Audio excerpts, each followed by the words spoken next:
The setting of the story, which is the history of Bogor, the pre-colonial history of Bogor. I discussed the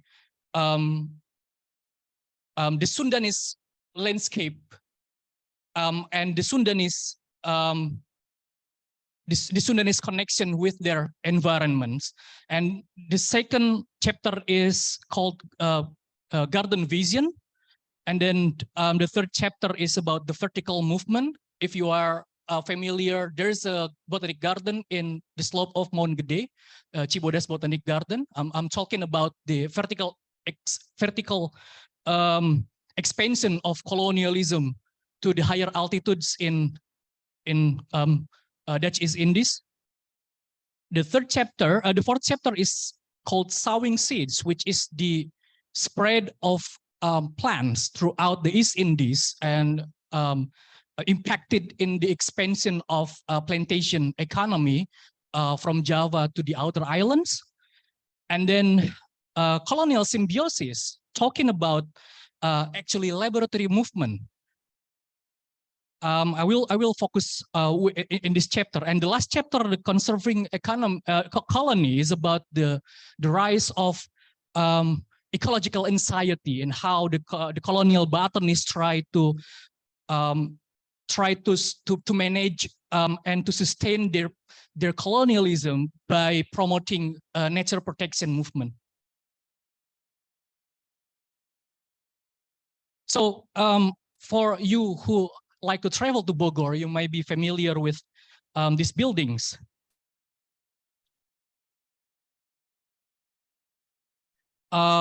Yeah, these buildings are in the surrounding of Bogor Botanic Gardens, right? There's the Museum of Zoology, and then the Forestry Research Building now is under the Ministry of Environment Management. And then there's a Trub laboratory, which was a former laboratory for botanical research inside the Bogor Botanic Garden area.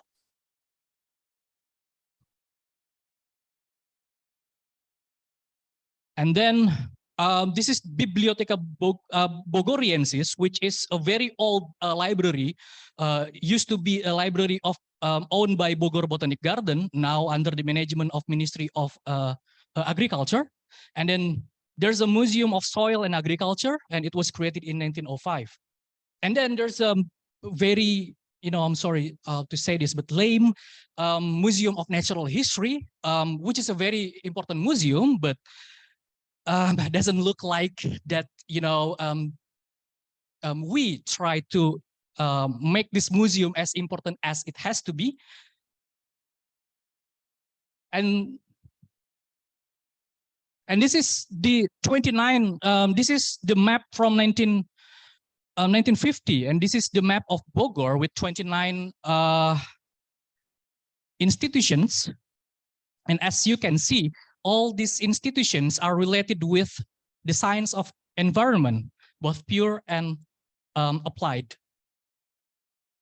So I was wondering whether Bogor should, should change its, its positioning as the city of science or a city of environmental science, right? Because it does actually. But what I'm trying to discuss today is the question about how cultural landscape in Bogor is characterized by this modern and rather scientific human relationship with the city's environment. So I'm questioning how do I make sense the cultural landscape of Bogor and connected it with the history of Darwinian botany? How did Darwinian botany shape the city of Bogor? Why is thinking about Darwinian botany important to understand the colonial history of Indonesia?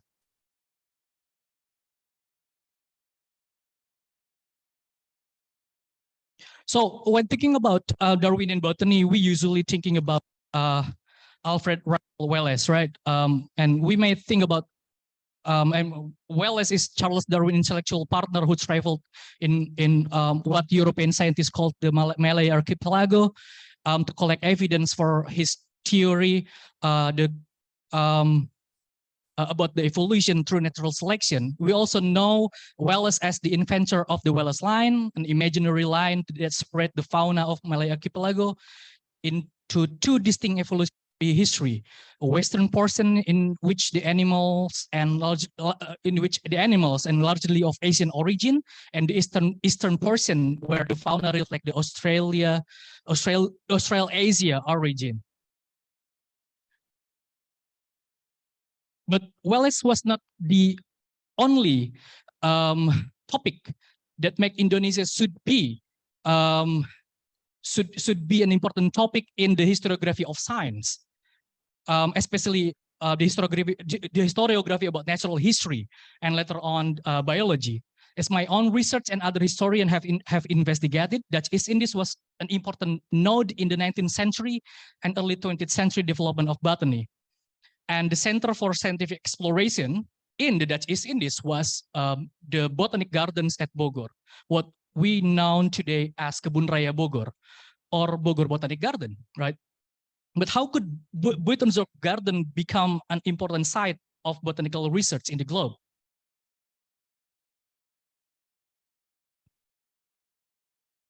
So historians of science, Eugene Cittadino, have explored how, started in 1885, Buitenzorg Botanic Garden provided on the only botanical research station for the study of what was called the New Botany, which was the study of pure science that combined laboratory investigation and fieldwork in extreme tropical and natural environment.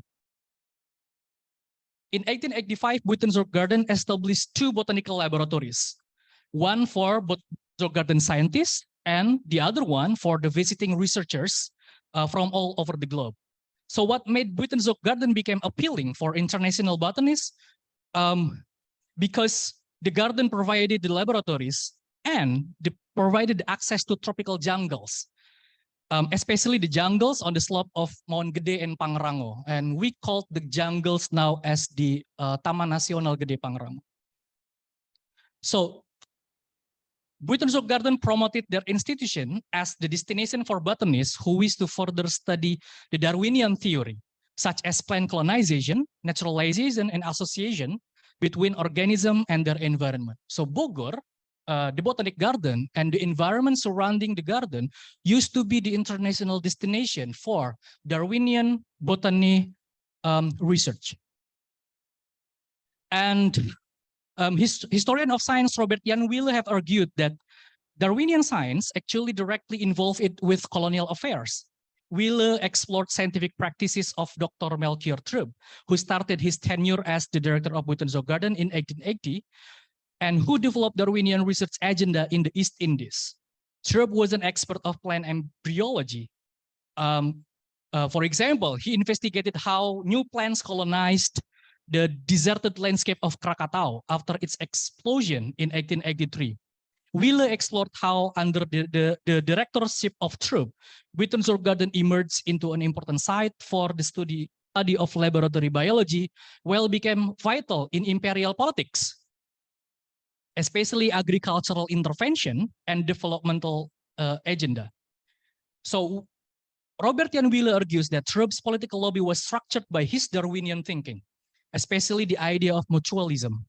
And under Trub, Buitenzorg Garden became a space for colonial scientists to work together with colonial bureaucrats and planters to establish Dutch East Indies technocracy. This colonial mutualism came with parasitic tendency, as Will explain, as European scientific practice flourished at the expense of the Javanese and Sudanese workers who never had a chance to pursue a diploma in botany, zoology, and other branches in natural history.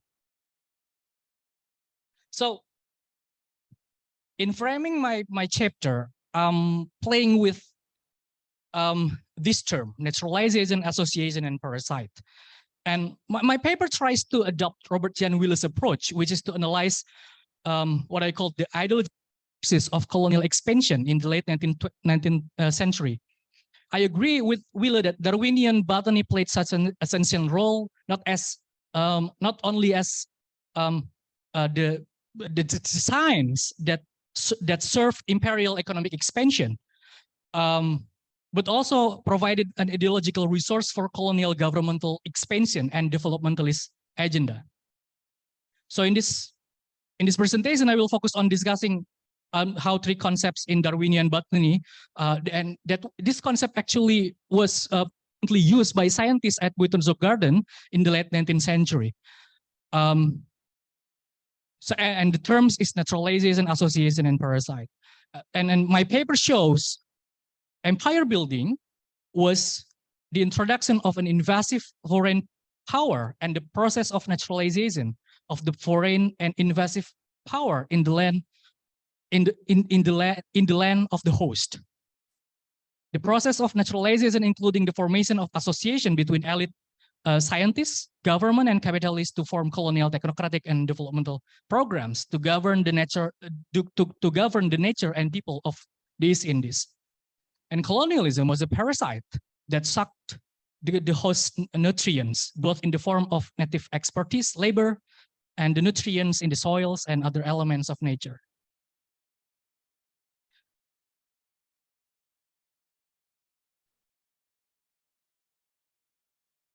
So I will go on into the story that I tell in this chapter of my book. So first, I will discuss what I meant by colonialism as the introduction of invasive foreign powers and how it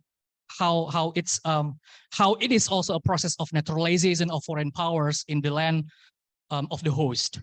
So I will turn now to an intriguing travel report by Dr. Melchior Trub in 1881. So it's like a few months after his arrival to inspect the mountain garden in Cibodas. In April 1881, the director of Buitenzorg Botanic Garden, Melchior Trub, and he was 29 years old, conducted an inspection and botanical excursion to Cibodas Mountain Garden. And on the way, he encountered some plants. First is the Mimosa pudica, or the touch-me-not, or the sleepy plant. And the second is Lantana camara, a flowering plant also known as the big sage, wild sage, or thickberry in South Africa. And Lantana camara is a plant originated in South America. Trub could easily find the sleepy plant, but the distribution of Lantana camara was even more significant.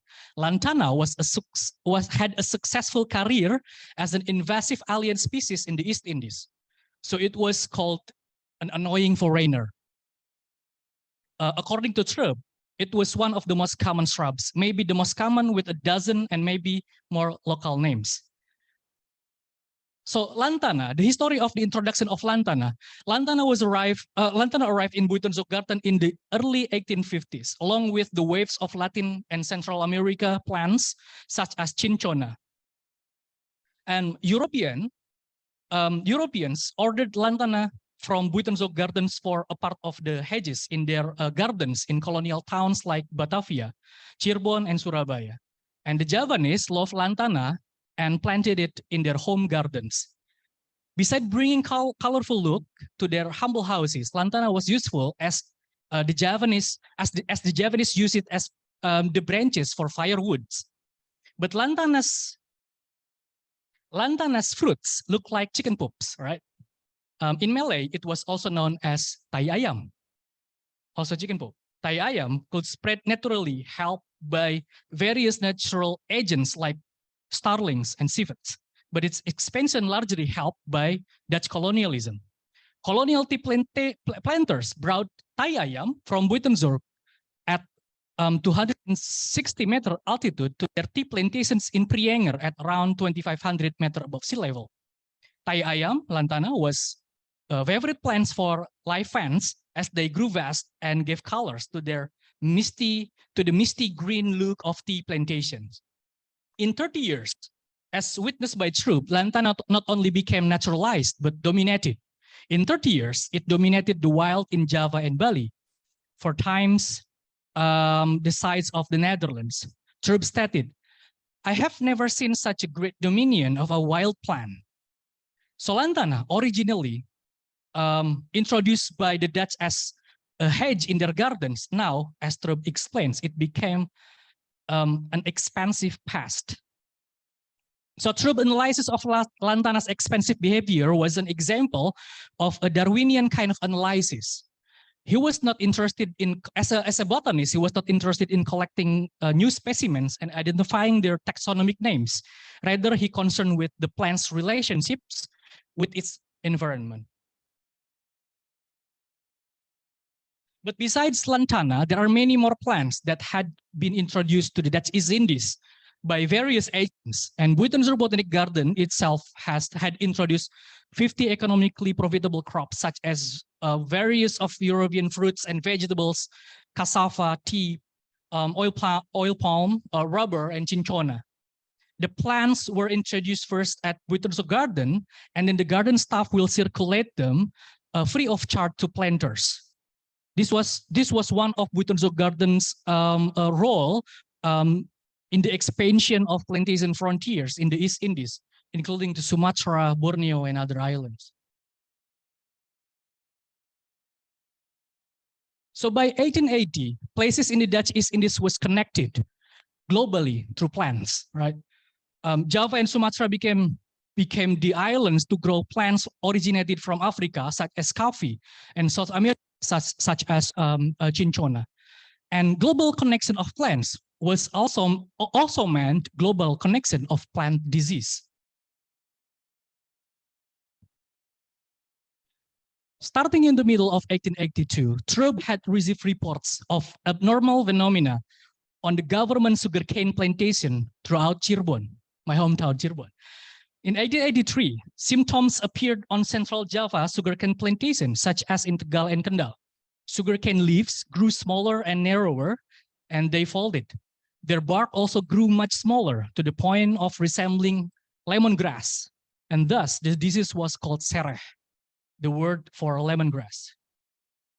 As Trub began to study sereh disease in the newly established botanical laboratory, coffee leaf rust disease broke out in 1884, causing a colossal decline in coffee production. Burke reported that Burke is the deputy director at Buitenzorg Botanic Garden, reported that the disease had spread without sparing any region. Coffee production declined from an average 1 million piculs to only 284,000 piculs. The first approach that Trub and Burke, his deputy, and the staff at Buitenzorg Garden developed to save the industry was to introduce the Darwinian botany. In various meetings with the planters and government, Trub argued that before finding the cure that would eradicate plant disease, they needed to trace the cause of the disease. Therefore, Trub's plant disease investigation was total biological research aimed to understand what kind of organism caused the disease. Their relationship with the how is their relationship with the host and their relationship with the environment. Instead of considering the organism causing disease merely as parasite, Trub offered a new perspective of symbiosis, which aimed at investigating the association between organisms living in a long-term interaction. This kind of approach led Trub and the garden staff to investigate the life cycle of organisms causing sereh and coffee rust disease. In Indonesia, we call it karat disease. Second, Trub successfully influenced sugar planters of this association, and then helped the sugarcane syndicate to create an experimental for sugarcane plant disease in Jordan. The experimental station was fully funded by the syndicate. The relationship between sugarcane planters and scientists in developing experimental station was a new kind of cooperation with capitalism and science in the Dutch East Indies. Later, in the 1890s and 1800s, more planters association opened Buitenzorg Gardens door, seeking collaboration for the construction of experimental station for other commodities such as coffee, tea, tobacco, indigo. So the planters would fund. So the planters would fund Buitenzorg Garden scientific agenda, and Buitenzorg Garden scientists help the planters with their expertise.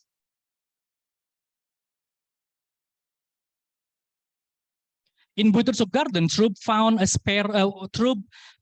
space to replant a dozen of infected sugarcane saplings in a big pot, and then investigated the morbid changes inside the plants, which then enable the explanation about the external symptoms of the plants. So what Trub is doing at that period is to combine the field work and the laboratory botanical investigation.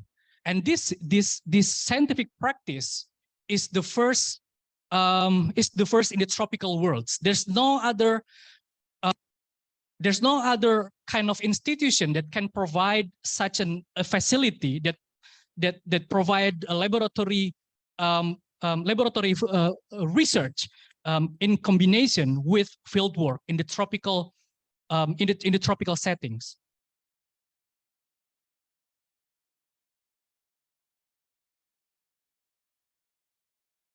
So in general, the government and plantation capitalists were pleased with Trub's agenda and research done by Buitenzorg scientists in tackling the agricultural issues. Between 1888 and 1890, a significant change occurred in Buitenzorg Botanic Garden, as the government approved Trub's proposal for hiring more staff and establishing more research facilities. In 1888, the government provided a new building and funding for the construction of the chemical pharmacological laboratory. The task of this new laboratory was to conduct a chemical pharmacological study of plant substances in the Dutch East Indies, in particular to investigate its use for medicine.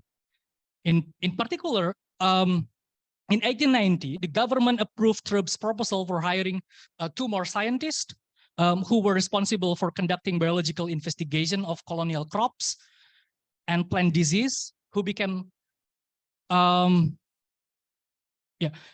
in addition to that, Buitenzorg Garden reorganized its institution to first the herbarium and museum, and then botanical laboratories division, and then Garden of Economic Botany and Agricultural Chemistry Laboratory division, and then Pharmacology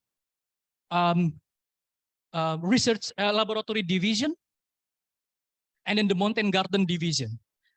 Buitenzorg Garden became more important in the planters' eyes because its science provided explanation about the problems that the planters could not see with naked eyes. So microscopic investigation had progressed in 1890s, right? To bacterial analysis, and new findings on plant disease emerged out of the laboratory.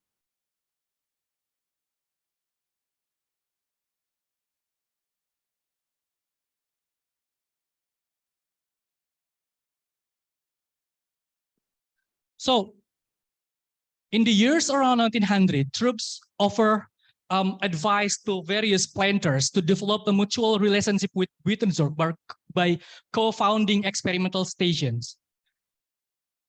So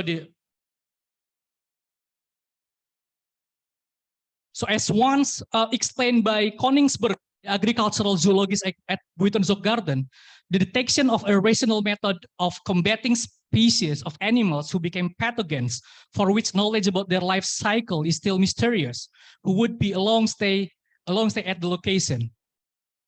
The next trend in the relationship between Buitenzorg and the private planters, therefore, was establishing the local experimental station. For example, in September 15, 1894, Trub came to an agreement with the tobacco planters in Delhi to establish the tobacco experiment station. Usually, planters will provide expense for the building of the station and the salary of the scientist. Excuse me, 5 more minutes. Okay. Thank you.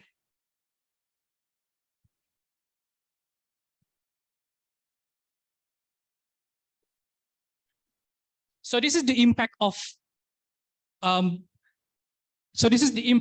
scientific of the collaboration in what I call the symbiosis between scientists, plantation capitalists, and the government. On January 1905, the Department of Agriculture was founded in the Dutch East Indies. And how did this department was created? The idea was that Troop actually transformed Buitenzorg Botanic Gardens into the Department of Agriculture. The idea came from the United States Department of Agriculture. After some of the scientists from the USDA conducted research at Buitenzorg Garden, and Troop learned about a new way of botany and botany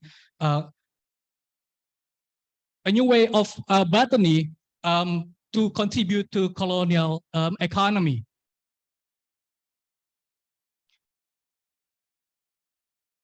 So in 1905, the Department of Agriculture was founded, and the division under Buitenzorg Botanic Garden were regrouped into 4 divisions.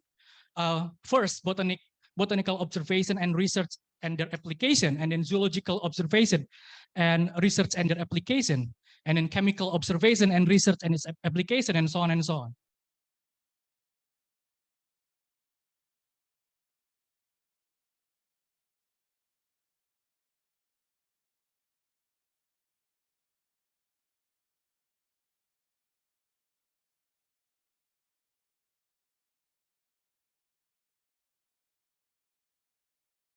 So I will finish my work with my presentation with the discussion about the word association. Association was one of the concepts and jargons used by the thinkers and reformers of ethical policy. For example, in the jargon of association between West and East, in the idea of association, the colonial state attempted in the idea of association, the colonial state attempted to ensure the participation of the native people in developing programs to improve the welfare of the native population. The word association, of course, was not only familiar to biologists like Troop, but also had been one of the most important research subjects of the botanists, right? And throughout his career, Troop was concerned with the investigation of symbiosis, the association between different species of organisms. And in developing the Buitenzorg Garden, Troop established association between scientific and practical, scientists and planters, and outdoor and indoor research. So seen from Troop's Darwinian perspective, the creation of the Department of Agriculture was a process of evolution as Buitenzorg Garden adapted to the changes in the colonial environment, such as outbreaks of plant disease, famine, and a growing of a humanitarian ideology and the organization of the colonial state. Troop then reorganized agricultural affairs by establishing a stronger association between division in the field of agriculture that had been previously scattered in different departments. Troop also developed an association between West and East by rebuilding the agricultural school that aimed at educating native agricultural mentors for farmers. And these native mentors would be set to play a role as the mediators between scientists in Buitenzorg and farmers in villages in the East Indies, right? And so Troop's Buitenzorg Garden successfully metamorphosed into a bigger organism, richer in resources and greater in autonomy.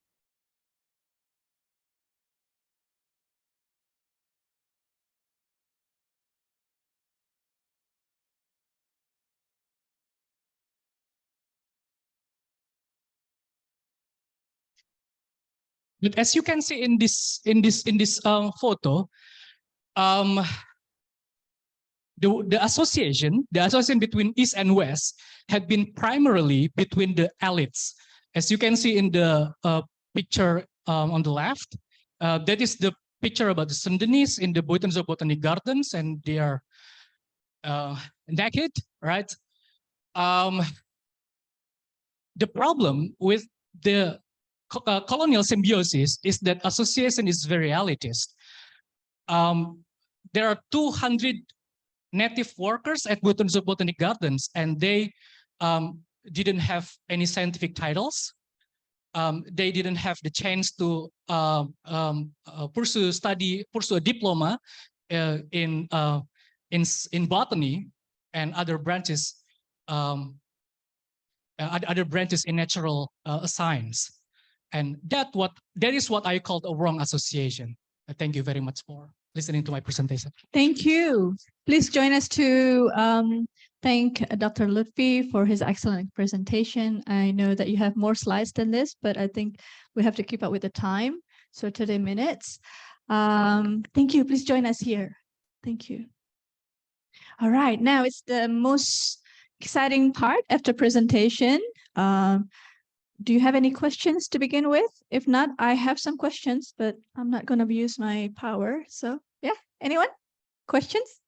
Yes, one. One more or two more, please. I thought you were going to raise your hand. You're correcting your glasses. All right, anyone else, please? I need two more, please. No? I'll be the second, and can we have the third? 1 second, third?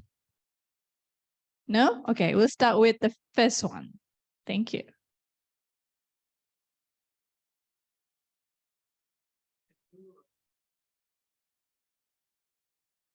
Please introduce your name, department, and country of origin, if available. Yeah. Thank you, Prof. Luthfi Adam. My name is Hamad Shokat, and I'm pursuing my master's degree in political science from the Faculty of Social Sciences. As he mentioned about the botany, so botany is related to the study of plants. So my question is that, were there any instance where the knowledge of botany and plant cultivation is used as a tool for colonization or domination? Thank you. Excellent question. Yes. Evidence of what? Can you say it again? Were there any instances where the knowledge of botany and plant cultivation is used as a tool for the colonization or domination? Thank you. Thank you. That is actually the all about my project is to explain that botany, the scientific knowledge about plant and plant cultivation has been used to serve colonization and domination. In the previous chapter, I mean, this is the 5th chapter, and in the previous chapter, I talk about plant introduction. I mean, if we look at Indonesia right now, Java, for example, we don't really realize that Bogor is actually has been heavily transformed into plantation of foreign plants, right? Tea, coffee. If you go to Bandung, Bandung is a really nice city. It's actually a city to serve the plantations in the highlands, rubber plantations, coffee. Used to be cinchona plantation, and cinchona is the plants to that cinchona is the plant that the barks is used to cure malaria, right? And we need quinine. Quinine is came from a cinchona tree, and quinine itself is used to cure malaria. And curing malaria was important for the colonization in South Asia and Southeast Asia, right? My book is exactly about that. Thank you. Excellent. So come back to the second question, which is my question, if I may. So as throughout your presentation about how science and colonization in line with capitalism as also, because that's the main, one of the main interests of colonization is to gain more profit in your colonies. But how would you like to explain that this experience with Rabi and Bogor is relatively not unique if we can compare to other countries, other colonies by other countries from European continent? Is it also in your background when you look into the literature? How is that? Maybe some uniqueness, or is it some similarities? The uniqueness of Bogor is that Bogor has the most advanced research facilities in the tropical worlds by the end of the 19th century. If you look at Bogor, if you go around Bogor, you will find easily some facilities related with agriculture and botany, and that is special because to 1900s, there's no other places in tropical worlds who had research facilities as advanced as. So Bogor was actually a model for other European empires when they were for their own imperial expansion. For example, the United States, they created botanic station in Panama and took Bogor as their model. They developed their research station on agriculture and forestry in Manila, and they learned from Bogor. The German Empire, they sent many scientists, German scientists, come to Bogor to conduct their research, and a few of them stayed at Bogor to work at Bogor Botanic Garden, and then they employed by German Empire to work in Tanzania. And they built what's so-called the Amani Agricultural Institute in Tanzania to function exactly similar with Bogor. So Bogor was actually the model for not only in the Dutch East Indies, but also for other imperial powers when they for their imperial expansion, for how to use botany as science to serve imperial expansion. Very important and very crucial from so many aspects, political, economy. Any questions again? Or I can switch to Zoom. Yeah. Any questions from the Zoom? Oh, sorry, from the back. Yes. Can we have the mic over there, please? Yes. Name, your study at the moment, and country of origin if that's suitable. Yeah. Thank you so much for this opportunity. My name is Sabina. I'm an undergraduate from Faculty of University of Indonesia. Thank you so much for this opportunity. The question actually strive to find more about the work, but I just want to ask some questions. What's background for like Sorry, hold on. We're going to readjust the volume. Hold on. So we can hear you clearer. Hold on. Can we try that again, please? The simple questions actually, what do you want to have like in your, because just as I was learning some parts such as historical, colonials, and more what it will be delivered conquer that more people want interested to read your book. Thank you. Can I paraphrase that for you? If I'm not mistaken, I'll try. Okay. You understand the question, or do you want me to try to paraphrase? I think the question is how do I make my more interesting for broader audience? Is that correct? Yeah. Okay. Yeah. I'm setting my book to appeal different audience. First, this is the history about. I mean, from different scale. I mean, this is like the local. This tells the local history of Bogor, yes, but it's also a global history of how of circulation of plants, the circulation of knowledge, and the circulation of science, and there's another set of literature called Botany and Empire. The whole literature talks about how scientists and in this case botanists contribute to imperial expansion. Imperial expansion contribute to scientific, both imperial expansion and scientific development. And this is the kind of discussion that has not developed much in Indonesia, in Indonesian historiography, and I would like to talk about that. So this is the story about Bogor in the and people in Indonesia can enjoy that. But also this is the history that takes Bogor to global history of science. That's the kind of the book that I would like to write. Excellent. Thank you for the question. I think I learned so many things from your presentation, and thank you so much for delivering that to us, to the audience who had probably, like me, clueless about botany and how that benefiting colonialists to extract as many as they can from the colonies. Next question before I turn to Zoom. I think I saw someone from this slide. No. Okay. Anyone from the Zoom operator, please?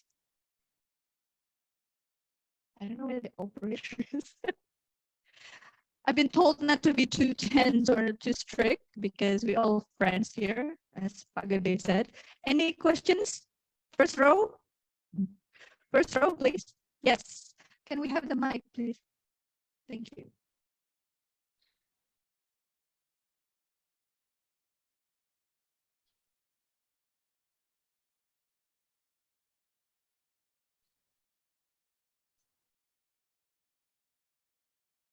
You can use mine or faster. Yeah. Okay, Thank you. Yeah, just like moderator says, it is newly information or knowledge for me, because during our history in junior high,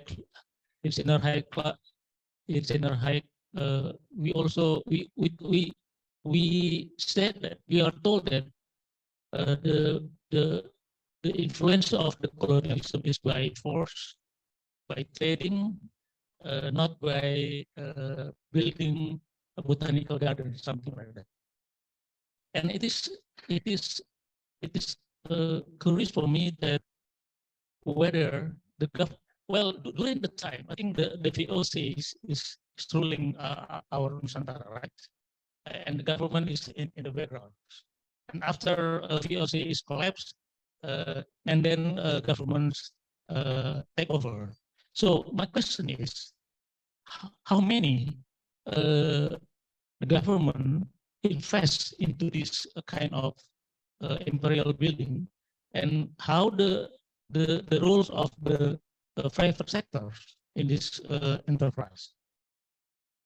Yeah, if we're talking about Indonesian history, we are accustomed to understand it as, for example, in the 19th century, into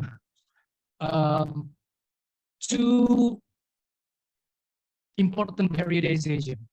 The periodization of tanam paksa, culture stelsel, forced cultivation system, and then the periodization of the liberal economic policy. Tanam paksa started in 1830. It forced the peasants to spare their labor and lands to cultivate the exported crops, right? For example, sugarcane and coffee and indigo.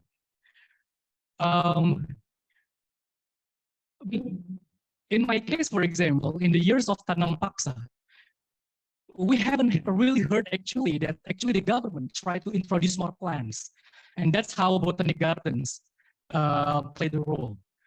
So buildings of botanic garden, Kebun Raya Bogor introduced so many plants, They actually introduced more than 10,000 plants on Java, but they prepared around 50 new plants ready to be expanded for plantation industry. That's during 1830 and 1860s, around that period. And then we learn about the period of liberal economy, where the government opened the Dutch East Indies for private investors, right? The question is how these private investors, usually from Europe, right? Always from Europeans, always Europeans, and also some Americans. How did they arrive, and how can the government make sure that their investment not only safe, but they can make profits, right, out of their investment? What the government tried to actually provide and to ensure is to connect them with scientists, especially at botanic gardens. So botanical gardens, they prepared and they circulated seeds free of charge to the planters. Botanical botanic garden, they provide their expertise, supervisions, manuals for the planters to expand their plantation frontiers. Right. So the government through their scientific institutions and expertise, they welcome the investors and make sure they make sure that not only their investment were safe, but also will profitable. And science was involved. Science involved heavily in this process, and the government, by having scientists back the colonial, the plantation expansion projects, the government then asked the planters to also support scientific expansion. So the laboratories, the experimental station was developed in collaboration financially with the private sectors. So Bogor Botanic Gardens used to be a venue, a contact zone of various actors in colonial expansions. So it's not only parks. It's not parks at all. It's a scientific institution, but also it's the place where scientists, government, bureaucrats, right, and then planters, meaning agricultural capitalists, to meet. To try to solve together the problems in agricultural affairs, like plant disease, for example, the disease of Karat, the Sera disease. So that's why I called it a colonial symbiosis, right? Because it's the association between colonial elites and different sectors, science, government, and industry. Thank you so much for the explanation. Yes, now we're turning to the Zoom. If we have any questions yet? No, not yet. All right. So please correct me if I'm wrong, but you're saying that the structure would be symbiosis. Symbiosis, and then association, and then parasite. Can you elaborate more on the parasite? Probably we don't have the time then. Yes. Yeah.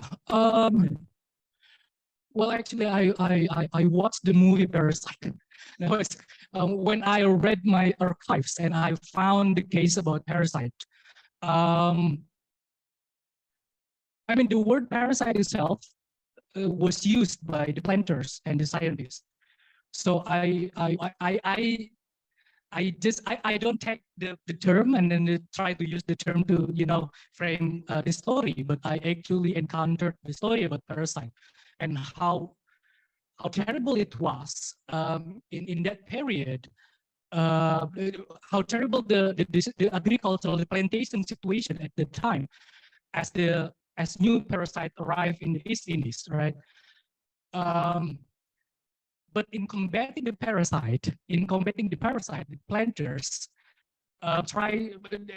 their idea was only to to find new pesticide. They use chemical to eradicate the parasite. Botanists arrived and intervened. No, we cannot eradicate parasite using chemical. We have to use science.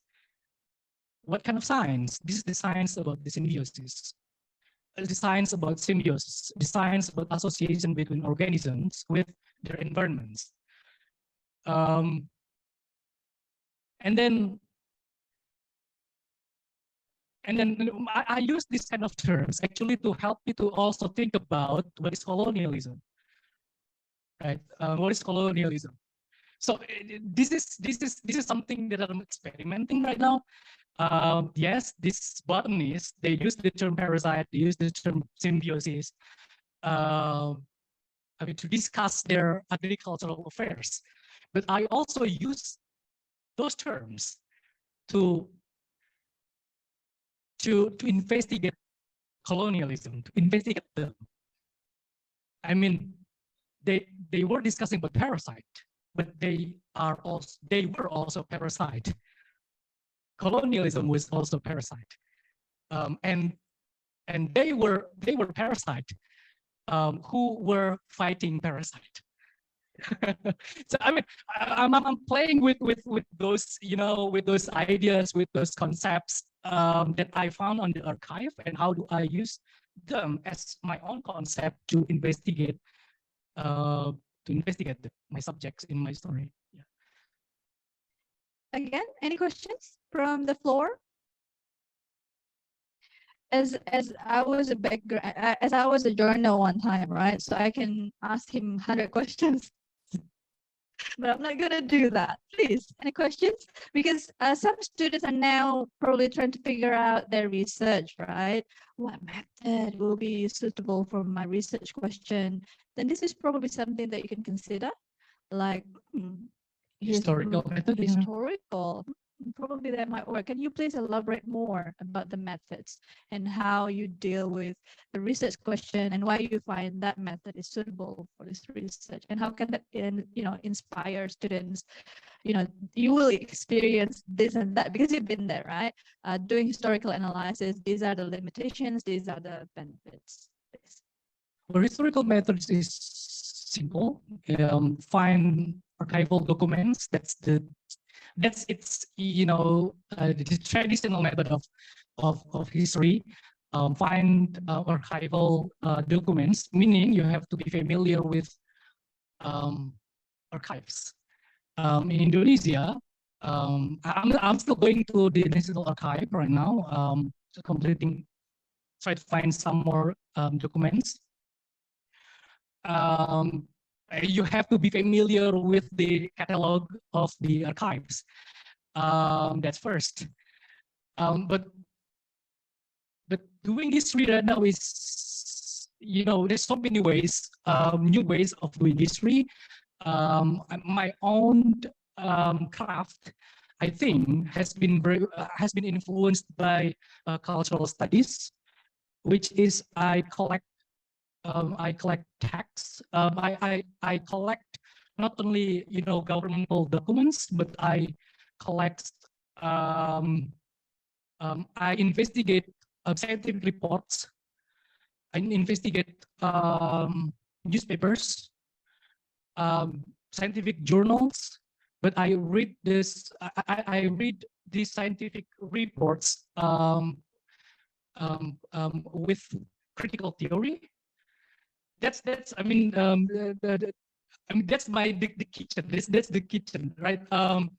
But basically, what you have to do at very the foundation is to find archival documents. What I did in my field work is to go the same like Dika, to go to to the archives. There's a beside the National Archive in Jakarta, there's a very important library, the Biblioteca Bogoriensis. I gathered a lot of scientific journals published by Botanic Gardens since 1840s. I traveled to The Hague to collect documents not only in the National Archive, but also in some museums, because apparently museums, they preserve letters, correspondence between scientists, and the plant collections at the Buitumsa Botanic Gardens and other botanic gardens are actually historical archive themselves, right? So I just visited the oldest rubber plants, like the first rubber plants in botanic gardens, and from that rubber plants, then we have rubber plantations, right? Not only in palm oil plantations in Southeast Asia originated from the seeds that was introduced in Buitumsa Botanic Garden. So the plants in Malaysia, the palm oil plantations in Malaysia originated from Buitumsa Botanic Gardens. So, connecting plants with the archive about the plants, right? That's the craft that I've been trying to do for my book manuscript right now, and of course it's very specific and according to your question and to your curiosity. Yeah. I think listening to that, please be aware that doing historical analysis will definitely consume your time and efforts, doing the extra miles. And I think it will bring the best fruit, probably, yeah, academically. Any questions? Do we still have time? Yeah, okay. Questions from the floor? Oh, sudah. Okay, thank you. Sorry, I misread your cues. Thank you so much for the presentation. Once again, please give us the warmest applause to Dr. Luthfi Adam once again. Thank you so much. Thank you. And then should we have a break or we? This is good. Okay. All right. So I hope I'm doing fine with this, but the next presenter, right? We will have and kindly introduce our very own. Should I introduce you? Okay. Next is Dr. Gde Dwitya Arief Metera, a Ph.D. research fellow at IPAR IIIU. The title is it not yet? The title is How Illiberal is Indonesia's Democracy? Indonesia's State Enforcement of Religion in Comparative Perspective. Again, I know this is quite challenging moment, I mean, after lunch, etc. But can we please give a warm applause to Dr. Gde? 1, 2, 3. Yeah. Thank you.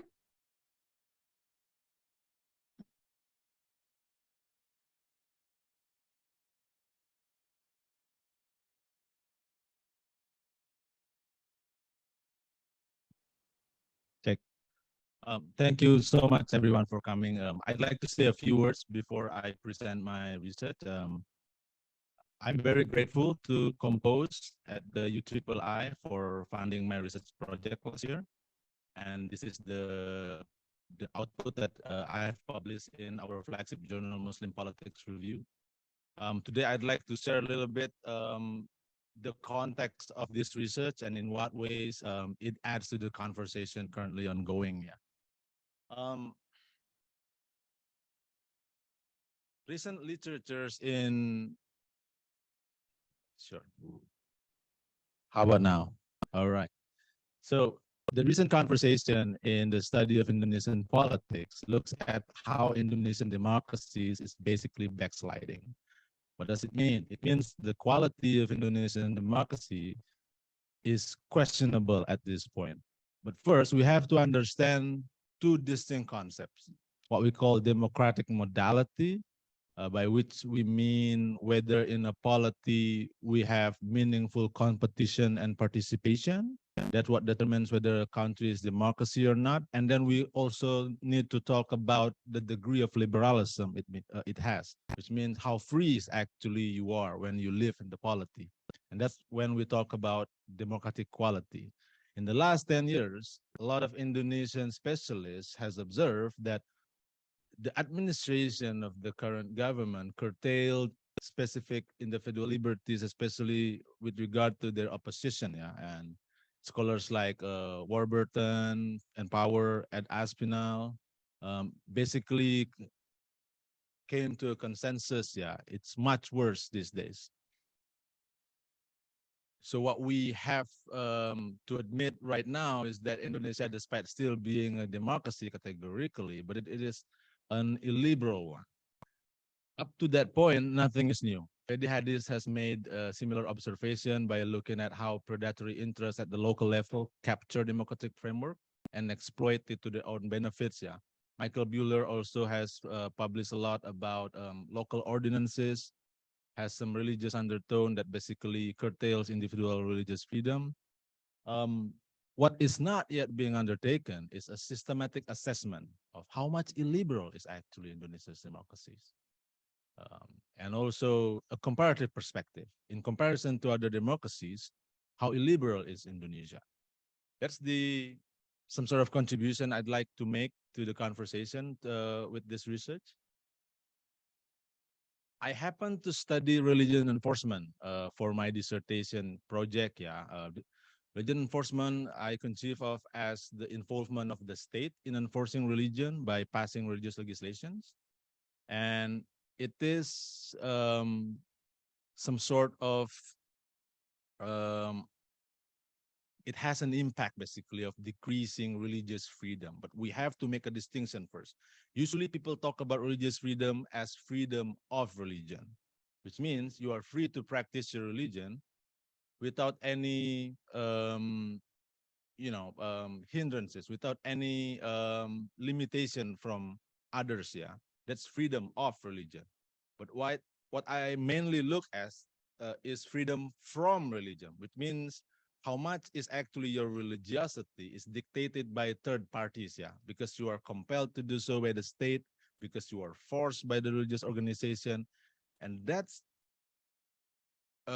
circumscribed liberty, because you're not actually free. The distinction philosophically came from Isaiah Berlin's famous essay, but we'll skip that part.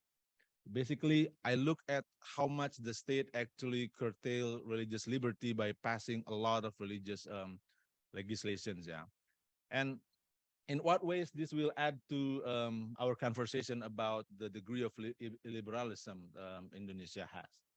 When we talk about quality of democracy, we talk about the degree of liberalism, how free is actually the citizen. So if you have a decreasing freedom from religion, basically we'll also talk about the decreasing degree of liberty, of the quality of democracy in the polity. Yeah? And we happen to have a good data set from Jonathan Fox at Bar Ilan University. He has compiled global religious legislation worldwide from 2008 until 2014, if not mistaken. So I'm working on that. I take the religious legislation and I select from those variables to make a composite one. I only look at religious legislations in which the state enforce religiosity, and through which I hope to have a proxy to measure and look at the degree of illiberalism that a country has. So look at this concrete example. Religious legislation pertaining to marriage and sexuality. For example, the first legislation on marriage and divorce can only occur under religious auspices. Indonesia, yes, it has one, yeah. The 1973 marriage law, yeah. Democracy, only 6 out of 91 democracies has one. So only 6% of democracies actually legislate this part, yeah. Which means it's very uncommon among democracies. In contrast to among autocracies, you have 24 countries out of 77 autocracies that legislate this one. It is more common in autocracies, this kind of legislation. And interestingly, Indonesia is one among those very few democracies who actually legislate this kind of religious values. Yeah. The second one, restriction on interfaith marriage. Yes, Indonesia has restriction as well. Only 5 out of 91 democracies, only 5% of them. law which specifically makes it illegal to be homosexual or engage in homosexual sex. Yes, part of Indonesia legislate that.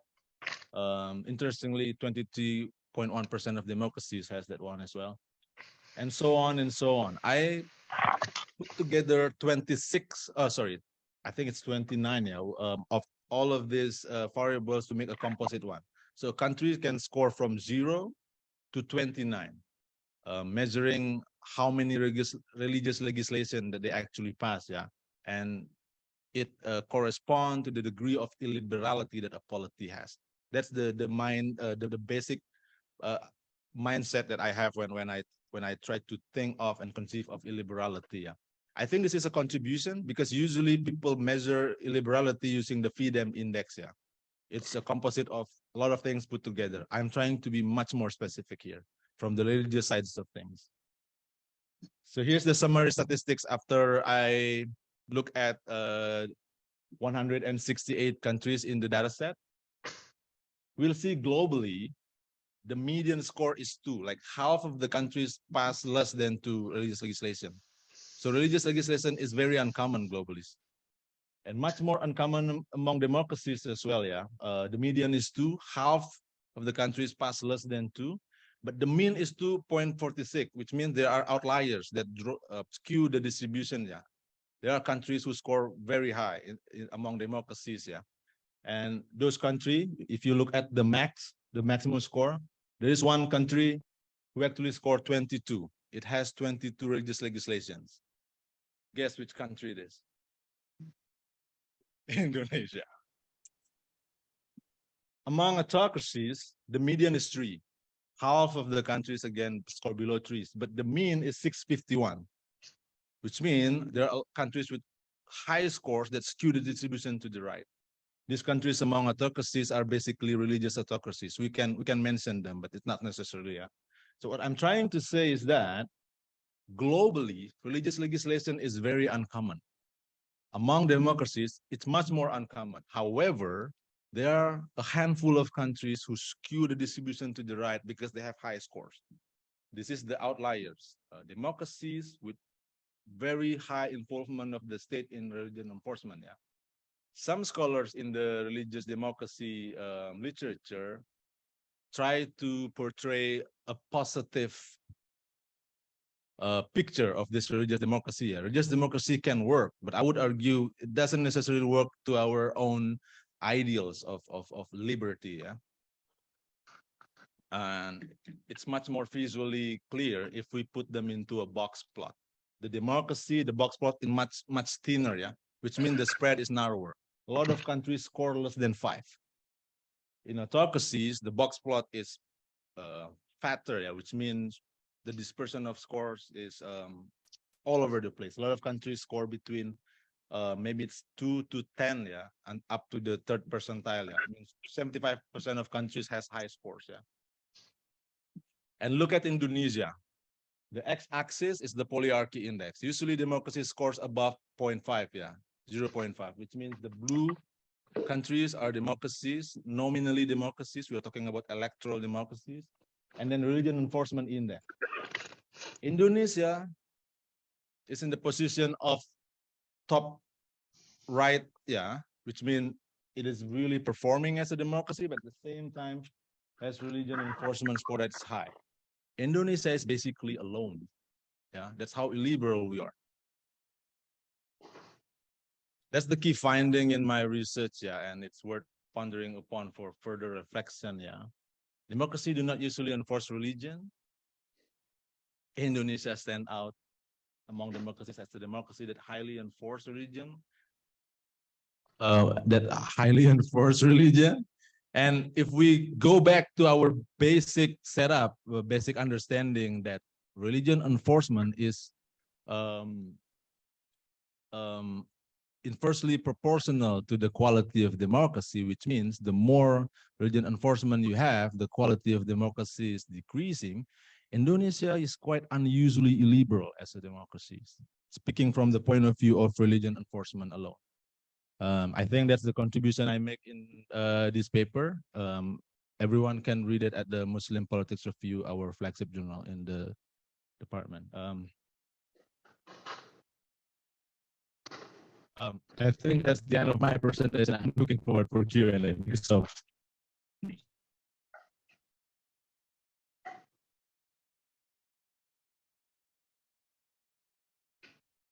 Okay, so that was shorter than I expected. Well done. Okay, all right.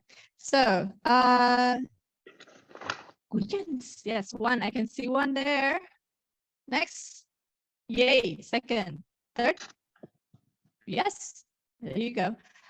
First, must use. No, we need a mic. Yeah, hold on, hold on. Oh, okay. You need to hold your own mic. Okay. Hi, good day. Thank you for the presentation. I think it's brilliant findings you have there. And my question is there any like historical explanations to this illiberal nature of Indonesia's democracy, like perhaps like the timing of democratization, or maybe like the sequence, or that's my first question. And the second one, I think Buehler mentioned this in his work also, but could you enlighten us? Is there any like subnational variations on this illiberal democracy in Indonesia? Like, of course, some spatial autonomous area like Aceh could have a high number of religious related laws or local laws, right? But do you see any other variations in other countries? And also, is it only because when we talk about that, it's on when we talk about Indonesia, it's related to Islam or Muslim. But how about the other countries where the majority is not Muslim? Can you explain a bit about that? Thank you, Gde, and brilliant. Thank you. So we tackle one by one. Yeah. Yeah, I read your mind one by one. Okay. So what's my mind? check. This is such a great question from yours, yeah, and reflecting his Northwestern training. Yeah, this is question of institutionalism, yeah, sequence and timing. But I'm not aiming for the path dependency argument here, yeah. You are very, very much spot on, yeah. Buehler work looking at South Sulawesi and I forgot the other region, yeah. The argument explaining the mushrooming of local ordinance, local ordinance in Indonesia is basically, according to Buehler, is democratic competition in which local politicians vying for buttressing the religious credentials are passing all of these Sharia bylaws at local level. And I think you're also right. The high numbers of religious legislations that Indonesia has is driven by only 5 or 6 specific regions, what Buehler called the Sharia regions, Aceh, South Kalimantan. Any other regions is not as intense. So the question of is there subnational variation? Yes. And whether it has historical explanation, I'd say there is an interesting new paper by Sam Bazzi, an economist, looking at how region who historically has history of high wakaf in the 60s and the 50s turns out to be also the region who has intense religious politics contemporarily. So that's a complementary argument to Buehler's argument. Buehler's argument doesn't really travel to the new order. And I also find out that the increase of religious legislation basically started during New Order era. The end of the New Order, 1991, when religious education becoming compulsory in 1989. There's also start of religious legislation, and the Suharto government also strengthened the Islamic judiciary. Also in the late 80s, early 1990s, the historical explanation it's not only democratic competition per se, but also political competition in under authoritarian regime also has the same effect. Politicians competing to buttress their credential to appeal to certain voters. That goes hand in hand with the, if you will, the Islamization of Indonesian society. Yeah? And if you take into consideration Sambasi's argument, indeed, some region in Indonesia has a very strong Islamic network, and that correspond to the contemporary intense religious politics in that region as well. Yes, there's historical explanation. Bazi and Bueller are very much helpful. Yes, indeed, there are subnational variation, and the Indonesia score is different only by a handful of regions. How about other countries? In Indonesia, the explanation is Islam and competition among those politicians trying to be more Islamic, publicly. Yeah. In the case of Catholic countries, we have studies by Anna Gde. Yeah? Yes, the church is actively involved in politics to protect their theological interests, if you will, but also to protect their congregation. Yeah, but unlike in Indonesia, where electoral competition plays a great role, the church in the Catholic countries is much more through backdoor politics. Yeah. So similar actors, different processes, if that makes sense. Thank you. All right. Thank you so much for the explanation. It's very spot on and insightful. Second speaker, please. No, at the back. Yes, in front of first question raised there. Again, name, department. Thank you. Thank you, Pak Gde. I'm Olga from economics student. So next faculty from social science. So my question is how much the significance between the religiosity and democracy in Indonesia, because in my hometown in Sidoarjo, if you're familiar with Lapindo flood, right, Lumpur Lapindo there. So there was interesting phenomenon political there. So in Sidoarjo we have big pondok pesantren, which is has a big influence, and the son of the kiai there become governor, become bupati. So from your point of view, I just want to know how much the significance between those things in the case of in election or in democracy in Indonesia. Thank you.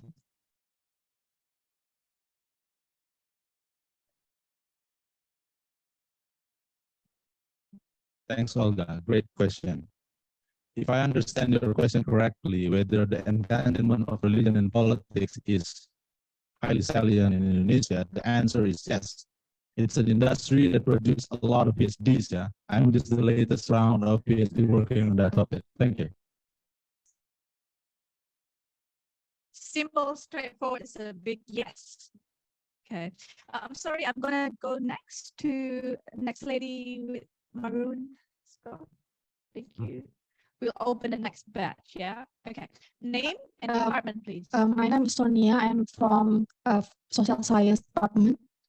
My question, I think there are some regulation which limit Muslim, the majority, such as the regulation on the sound, how long the adhan can be held, and also those kind of things that limit the practice for Muslims. So how you take into account this regulation in your research? And in my second question, Sonia, could you repeat your question so I can understand it correctly? There are some regulation that limit the practice of religion for Muslims, such as the sound of adhan or the sound, the using of the speaker in masjid. You mean limit the decibel, I mean how you take into account this kind of regulation that limit the practice of religion. And my second question, if I'm not mistaken, I saw in your graph that democracy in Indonesia is good, but what is it? There is also a growing enforcement of religion, but the democracy is also growing. So it seems like both can go hand in hand. What do you think? I'll answer it quite quickly. Because this is not good. So don't take it wrong. Yeah, it's not good. Bad news for everyone. Yeah, but we have to make the distinction between democratic modality, which means, in simple terms, whether you are a democracy or not. And we're taking the procedural understanding of it, which is very simple. Whether you have meaningful election and whether you can actually participate in those elections to elect leaders. Confined to that very narrow definition of democracy, we are very thriving. But it doesn't mean we are in good terms, because those very working democracy doesn't really produce administrators who protect religious liberties or any kind of liberty you can conceive of. It's actually a paradox of democracy. Yeah?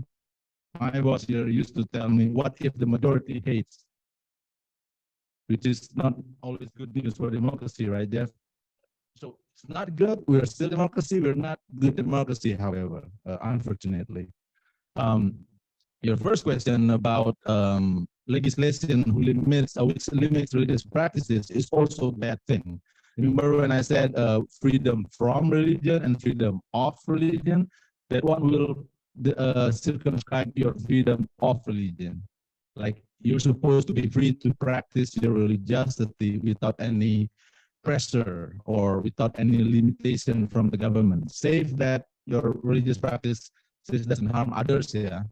So I said it's also a bad thing. I would count that into my computing of the index if I have the data set. I just don't have the data set. We happen to only have religious legislation in the region and state data set by Jonathan Fox. I hope that answers your question. Legislation is for the national level, correct? Yes, national level, but Jonathan Fox also count the subnational religious ordinances. Oh, okay. Is it only on 2014, is it correct? Yes, from 28 until 2014. Yeah, I think the data set is growing. Yeah, John usually update us if there is the next round of the data set. Yeah, so that's before Jokowi's, yeah. Yes, we were not targeting only one administration. It was already worse even before. The data is also only available until I think Paan is an expert on the very micro processes going on the ground. Paan happened not to be here. He could answer a lot of questions regarding that. Yeah. Excellent. All right, are we open for the second batch? Yeah, probably one from the front, second at the back, and lastly. I guess the mic boy is working really hard today. Here, there, here, there. It's great. Great distribution. Name, department, please. Yeah, my name is Otto. I'm actually part of the organizing committee, so not part of any faculty or anything like that. So I guess my second question depends on your answer to your first question. So it's related to the previous question. So how do you define a democracy, and how do you define something that's liberal? I mean, those are two key terms in your whole presentation, right? Another short answer. Definition of democracy is always contested. We have options. Empirical scholars like me use to deploy the simplest definition of democracy, which means you have a meaningful competition and participation. That goes back to Robert Dahl 1971 book, yeah, Polyarchy. Liberalism is basically about rights, individual rights. How free are you within inequality, not being repressed by legislations and so on. So my second question is actually based on something that you referred to what Professor Winner said, actually. So if the democracy is sort of supporting laws that are supported by the majority of the people, and liberalism is sort of somewhat of a more progressive idea, couldn't those two ideas contest each other? Not necessarily, empirically. I mean, to decouple this, I'm not the first one who decoupled this. It goes back as far as Zakaria's book. Yeah, we have to be able to differentiate the tradition of electoral competition and the tradition of constitutional liberalism. Constitutional liberalism arises first in several countries. The UK, for example, it has strong tradition of constitutional liberalism even before the dawn of democracy. If that makes sense to you, yeah. Liberalism is all about whether your rights are protected by the state, and that might happen first before democracy. Does that make sense? Yeah. All right. So protection of minority rights. Yes. Yes. Right. Thank you. Mendisiasiakan Was there something from the Zoom? No, from the far. Hi. Yeah, sorry.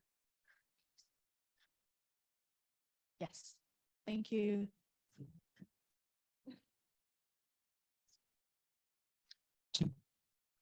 Okay, thank you.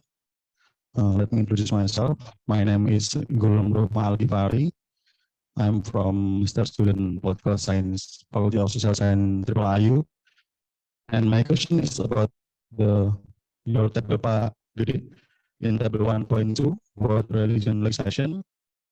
For as I know, in the Southeast Asia, only in the Vietnam and only three countries that have the policy or law about the marital rape. Only in Vietnam, Thailand, and if I'm not wrong, in the Philippines also about the law about marital rape. Yes, no. Oh, the religious legislation 1.2. Okay, about the point 3 you mentioned about the premarital sex, and I wanna give additional about the marital rape in Southeast Asia. Actually, we have international agreement about that, and all of countries in Southeast Asia agree with that. But only 3 countries that ratification in their countries about marital rape. I mentioned Vietnam, Thailand, and Philippines. Yeah, marital rape after the premarital sex about the policies and law. So, and I wrote in the several journal, they mentioned about, like your presentation, the influence of religion in the democracies and authoritarian countries. So,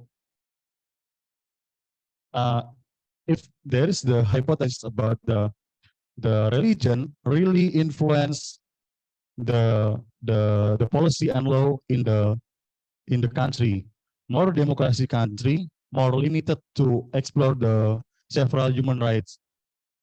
The example is I mentioned about marital law, about marital rape.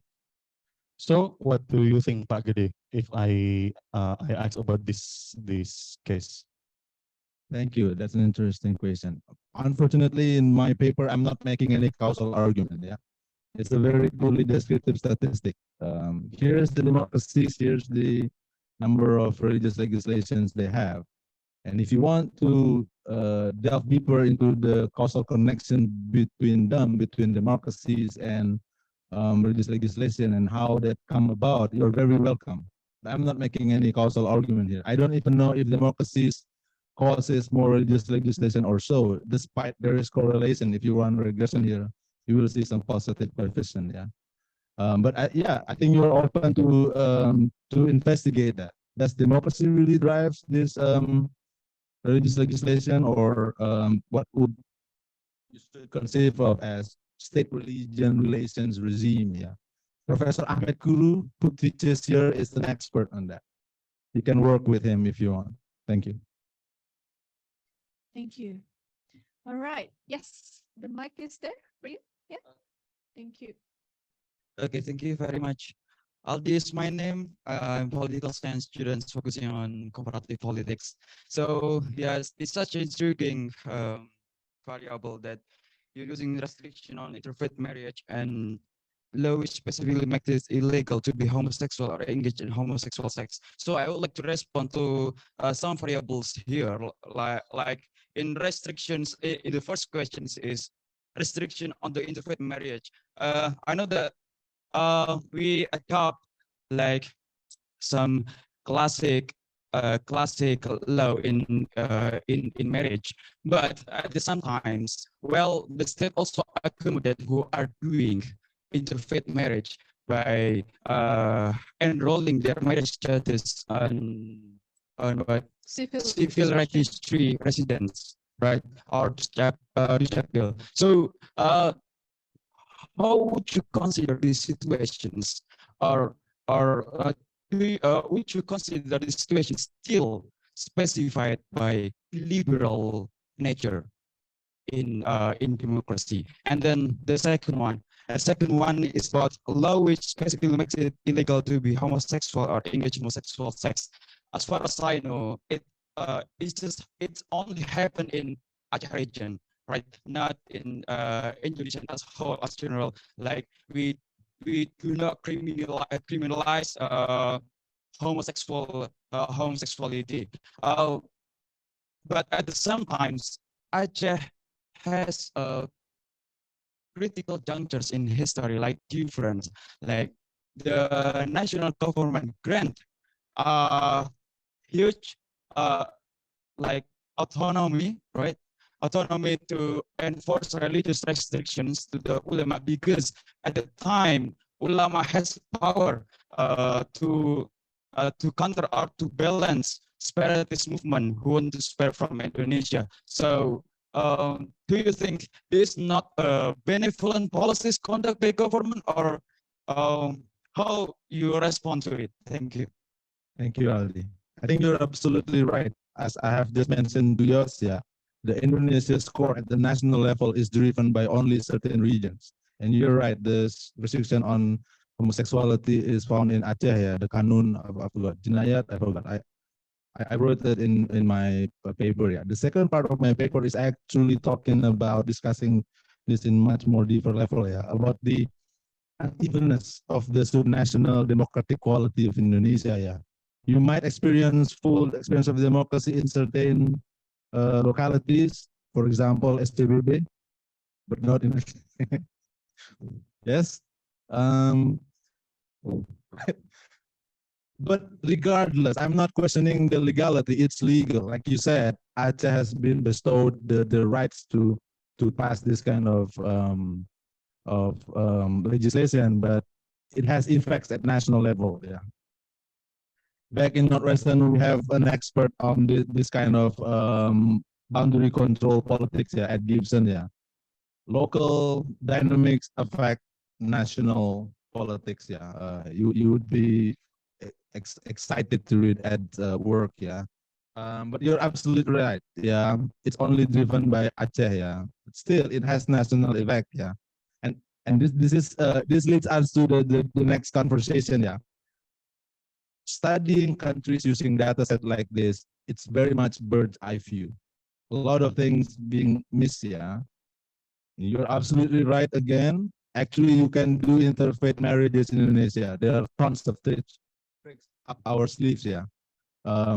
If you want it, you can do it. But still, from the point of view of legality, it's kind of difficult because Indonesia doesn't embrace the state marriage only. Unlike in the US, for example, you can do marriages in terms of state marriage only. In Indonesia, you need the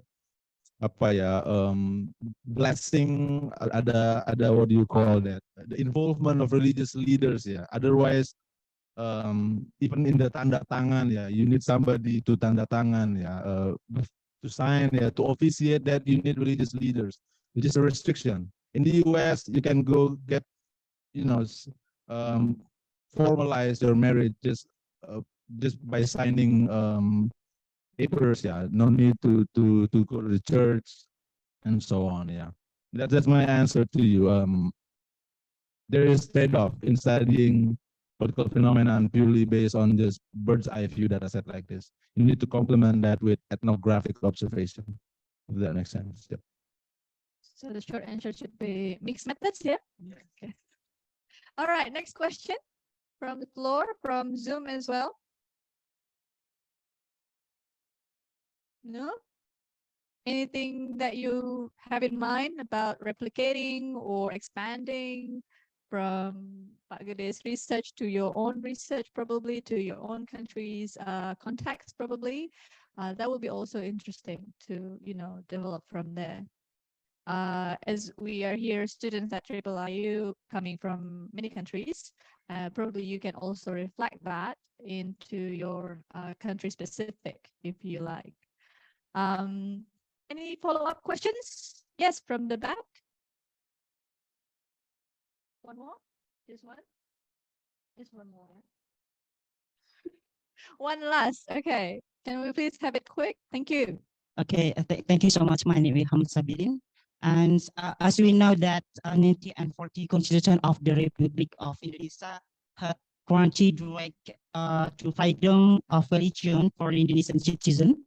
However, when it's implemented, it still seems a critical service problem because there are still many conflicts in many areas. The question is, based on point of view, what is the urgency for the state to be important in encouraging freedom of religions? Secondly, is what is the ideal sense of state involvement in encouraging freedom of religion? Based, if we see the point of view of democracy, but Islam or in general. Thank you. Thank you. I only get your second question, so I'll answer it very quickly. Yeah. The ideal situation of the state's involvement in enforcing religion is none. The state should not enforce religiosity of its citizens. Yeah. The state could, however, support. For example, in the Indonesian case, the government can support those members of the religious community who wants to conduct pilgrimage by offsetting some of the costs, even though that might be debatable from the Western point of view because they're taxpayer money. But I think it's okay in Indonesian context. Yeah, it's a support. It's really up to you to do pilgrimage or not. What the state cannot do is force you to do pilgrimage. Yeah, as long as it's only support and the option and the decision is yours, it's okay. But when it comes to legislation involving the state power and coercion into it, that's no more okay, if that makes sense. Ideally, but it's for me personally, yeah, should be a complete separation, but nowhere in the world there is complete separation because the state need to govern, yeah. But I think the best form of government is when the government support instead of restrict the behavior of its citizens, if that makes sense. Thank you. Thank you so much. And please join me to thank and to give a warm applause to Pak Gde. Thank you.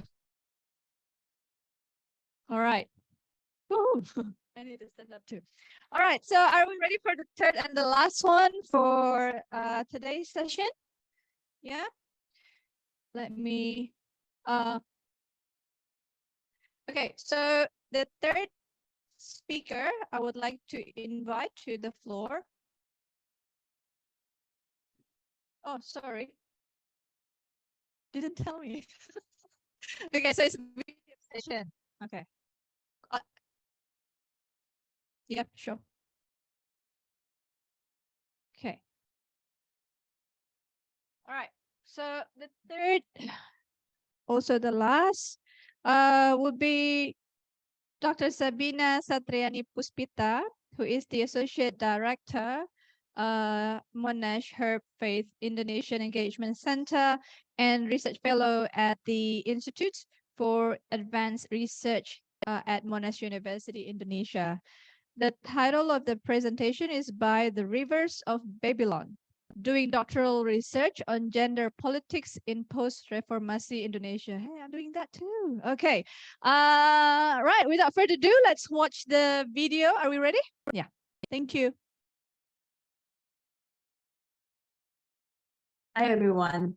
Thank you very much for inviting me to present my ideas here today. I am Sabina Satriyani Puspita. I just graduated from the Arryman program and the PhD program in political science at Northwestern University. I'm currently still in the US and it's 11 p.m. So please forgive me if I've said things that make no sense at all. But also, please feel free to reach out to me through my email if there is anything that you would like to ask or comment or critique on. I think my objectives today is to, first of all, give you a dissertation summary of my dissertation, the first part, and then my reflections on doing a doctoral study with the Arryman program and the political science program in Northwestern University in the second part. And I would like to also probably discuss a little bit about future directions that we could take, possibly theoretically from my dissertation, and also at a practical level for programs such as the Arryman program and IFAR in the third part of my presentation. Getting into the first part of the presentation, I would like to share with you that the title of my dissertation is The Butterfly Effect, Stealth Politics by the Reformist Women's Movement in Indonesia in the Struggle for Gender Equality from 1945 to the present.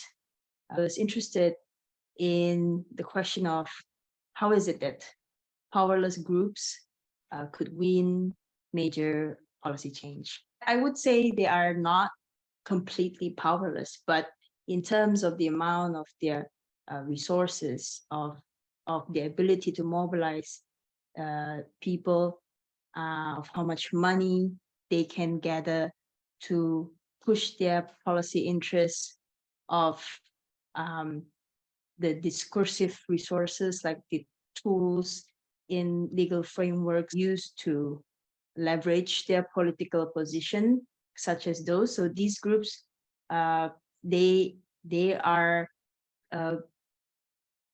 relatively powerless, but they're not completely powerless. They have some sort of power, but let's say if we make a list of groups such as labor unions or teachers unions or the women's movement, then among these three cases, my argument is that, especially in the context of Indonesia, the women's movement is relatively powerless to the two other groups that I've just mentioned. So this is how I framed my puzzle. So I started off from observing this group of young women, of youths. Actually, there are also young men in the group. I call them a group that was battling giants. As you can see, it's a pretty small protest in front of the Indonesian Ministry of Education and Culture. Back then, it was still called the Ministry of Education and Culture. Now we know as Ministry of Education, Culture, Research and Technology. So it started from how I observed this relatively, I would argue, powerless group marching on the ministry, and in 2020, in the early days of 2020, just before the pandemic, and later on, my argument is that they set in motion forces that enable major changes at the ministerial and national levels of policymaking.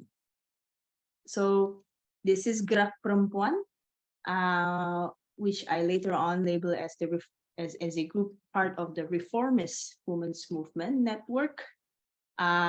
It's an alliance of multiple organizations that have a focus on combating violence against women.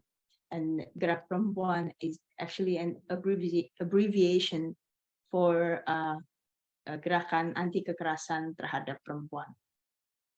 So what I mean by the butterfly effect is that how these small groups started from 1 March to 3 policies that we see today. So the first dot is the demonstration that I showed you in the previous picture that was done around February 2020. And then later on, through process tracing, another big shift in the events that unfold to the outcome that I want to explain is the establishment of the Ministry of Education's Regulation number 30, 2021 on sexual violence prevention and redress in universities. I will explain further what it is and why it is significant to the puzzle later on in the presentation.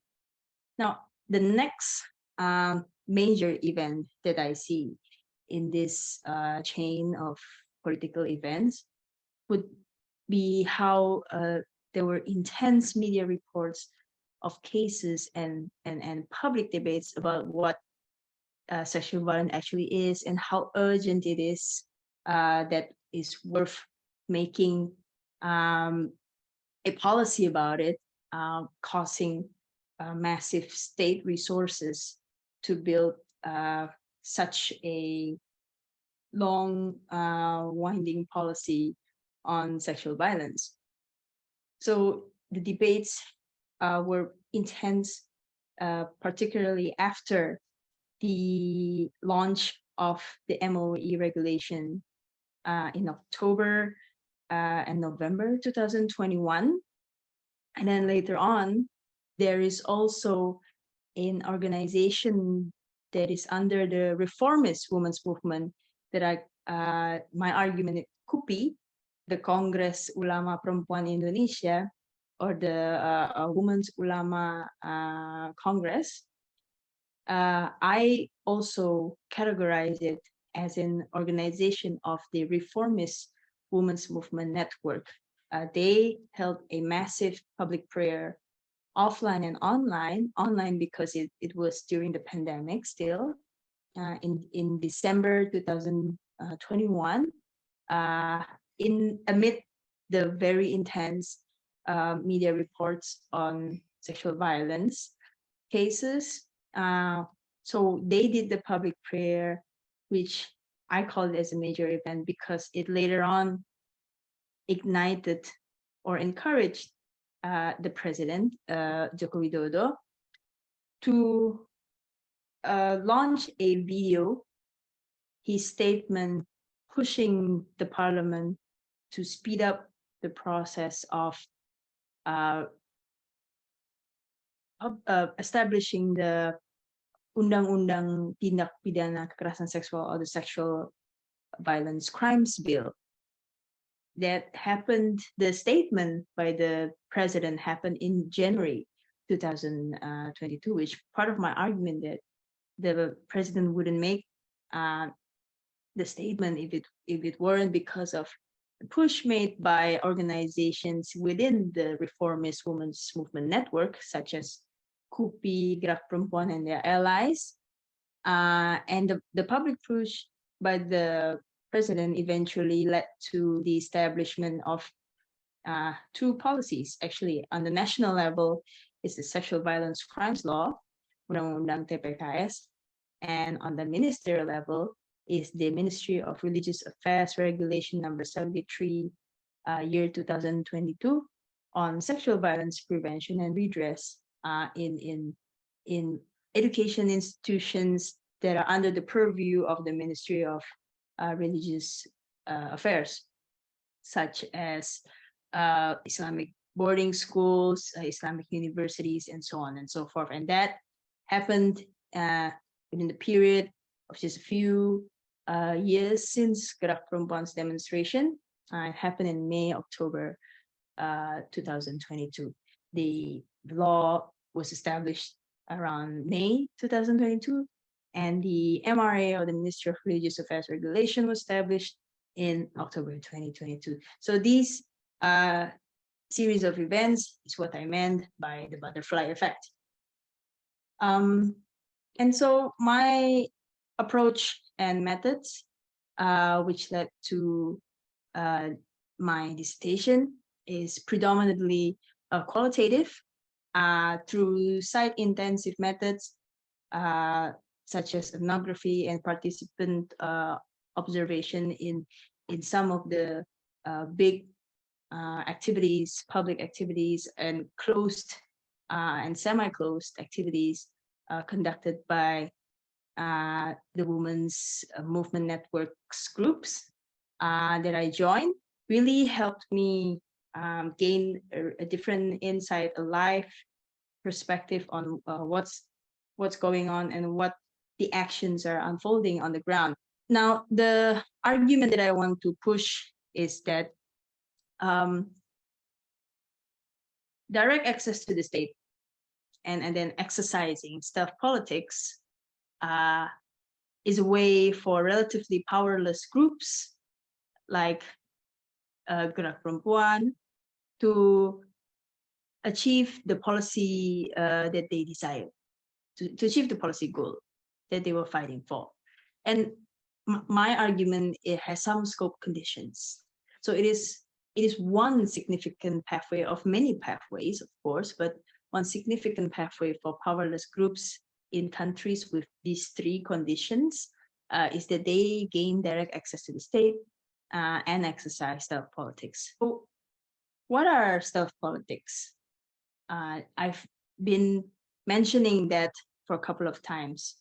Well, if you see the picture on the right, it looks like a predominantly wealthy white men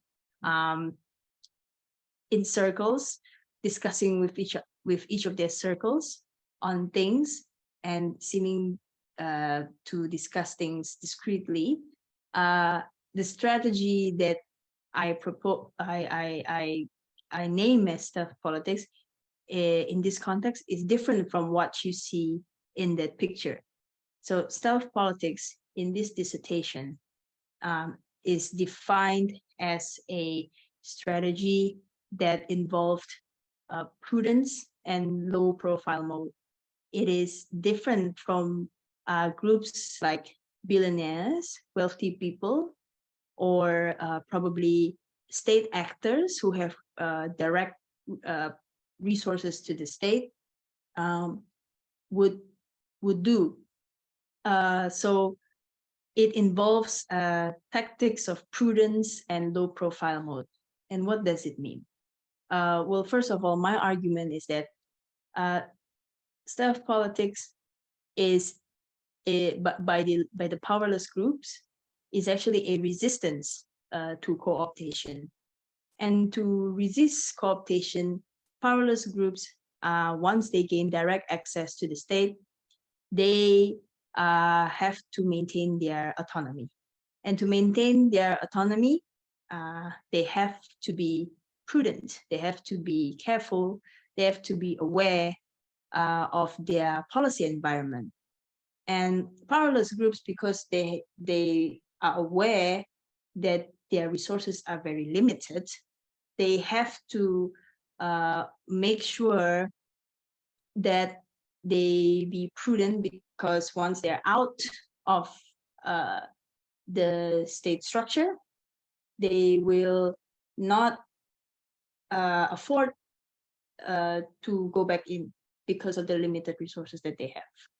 And so by being inside the state, I mean these activists within the reformist women's movement network, they are able to be either a volunteer that has close access of the entire policymaking process from the beginning to the end, or they are eventually paid staff for the government. They are paid to give consultations to the state bureaucracy throughout the policymaking process. Now, second of all, as they are exercising stealth politics, when they are exercising stealth politics with prudence and being low profile, they are adhering to democratic values. They do so not to hide their power because they don't really have much power. So billionaires would exercise stealth politics to remain untrackable, to remain unseen, for most probably for undemocratic means, because policies made by billionaires usually give benefits to fellow billionaires more than to the poor, for instance. So the women within the reformist women's movement network that gain access to the state and exercise stealth politics, they adhere to democratic values, meaning they know that they have to be prudent and low profile so that their position within the policy-making process can be maintained, and the policy goals wouldn't get vetoed in the beginning of the formulation, and they have to maintain there until the end of the policy-making process in order to really build an inclusive policy. And so the third thing is that the objectives of the reformist women's movement exercising stealth politics is that they are making policies for inclusivity and they're pushing for state accountability. So in the context of this dissertation, what the reformist women's movement network was pushing for is that a policy of sexual violence includes the considerations needed for victims, not for the integrity of institutions that enable sexual violence to occur. And this is why I argue that the stealth politics that I mean in this dissertation is different from that in the literature on billionaires or on state actors exercising stealth politics. In my dissertation, I argue that there are three types of women's movement network throughout 1945 until the present. There are the traditionalist, the liberal women's movement network, and the reformist women's movement network. What stands out from this reformist women's network that is usually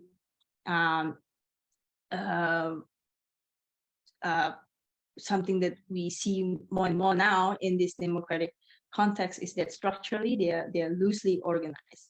So Gerak Perempuan, JKP3, or the network group of pro-woman legislations, JKP3, Jaringan Kerja Perempuan Pro Prolegnas, Perempuan Prolegnas Pro Perempuan, they are structurally loosely organized. So unlike the traditional and liberal women's movements networks, like in my dissertation, I would argue Kowani as in some parts of history a traditionalist, and in some parts of Indonesian history a liberal women's movement network, they wouldn't do these things that challenge the state. They would rather collaborate, or they're able actually to gain access to the state because of their resources in the elite network that they have with the state, and so on and so forth. So reformist women's movement network, it is exceptionally difficult for them to gain access to the state and have full access to the entire policy-making process, particularly because they typically challenge the state. That is part of the argument in my dissertation. What the Ministry of Education's Regulation 30 is actually, it's a sexual violence prevention and redress in higher education institutions regulation, which has a total of 58 articles. And what's very important is that serves as a discursive power for victims or that are predominantly women who usually cannot identify what the experience is, like what constitutes as sexual violence, is in chapter 1 in its general provisions. So it created quite a controversy on what victims' consent actually mean, and about how the kinds of sexual violence the kinds of acts that are considered as sexual violence in the regulation are listed to be too descriptive. So despite the controversy that it ignited, part of the story in the dissertation is that it led to a favorable outcome to a certain degree. So despite there were challenges from the counter movements, from the opposition of the government, there are some favorable outcomes, that is having student support, also of hundreds of universities across Indonesia, also the support of public intellectuals that would normally not stand out, but their support at this particular moment did. And there were also support from other ministers and other political parties for this regulation to not be revised and be enacted actually at the end. So in other words, the dissertation talks about the case of how a relatively powerless group such as Gerak Perempuan, which I categorize as a member of the Reformist Women's Movement Network in Indonesia, that historically that would not have a chance to gain direct access to the state, managed to win major policy change because of the kind of stealth politics that they exercise to maintain their autonomy and resist cooptation by finishing the policy that they desired, that to a certain degree satisfy their movement network's goal. So that is my dissertation. I wish to shift gears to the second part of my presentation, that is on how doing a gender politics research within the political science discipline Arryman program during post-reformasi Indonesia. In the title of my presentation, I sort of mention a reference to the Psalm 137 by the River of Babylon, not only because I was inspired by a hit 1970s song, but it's also because it really shows how